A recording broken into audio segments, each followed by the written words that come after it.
19e chapitre, Lintchong fusionne grandement avec la forteresse aquatique, Chaoghe s'empare du petit mouillage de Lianshan. Et Tao reçoit des ordres pour capturer les bandits du lac du village Shiji. Considérant la complexité du lac, il décide d'emmener de nombreux soldats. Le lendemain, ils arrivent au village. Pendant ce temps, Chaoghe et son groupe prévoient d'aller au lac Lianshan.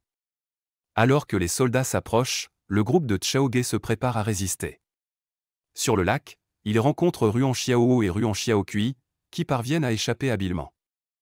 Et Tao a conduit des soldats dans le port des roseaux, cherchant un chemin sec.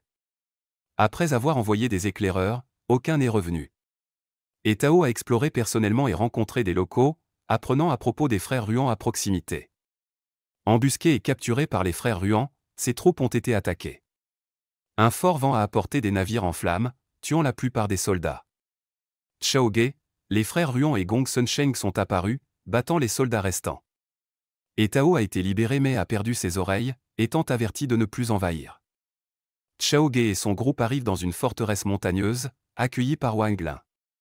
Bien qu'ils proposent de servir humblement, Wang Lin les honore d'un festin. Au festin, Chaoghe révèle leurs aventures passées, changeant l'attitude de Wang Lin. Wuyong perçoit la duplicité de Wang Lin et partage ses inquiétudes avec Chaoghe. Le lendemain, Lintchong visite et discute des vraies intentions de Wang Lin.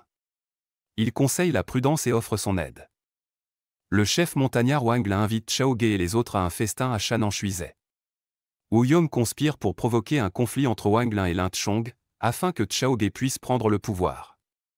Au festin, Wang Lin offre à Chaoghe 5 lingots d'argent en remerciement. Chaoghe refuse, affirmant qu'il veut rejoindre la forteresse, non pour des gains personnels. Lintchong affronte violemment Wang Lin, le jugeant inapte à diriger.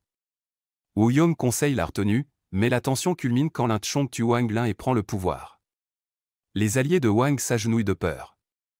Chaoghe et Wuyong respectent Lin, lui proposant le leadership, mais Lin, agissant par justice, décline et suggère une discussion collective. 108 héros, chacun avec ses compétences uniques. Quel héros se démarquera dans le prochain épisode? Restez à l'écoute.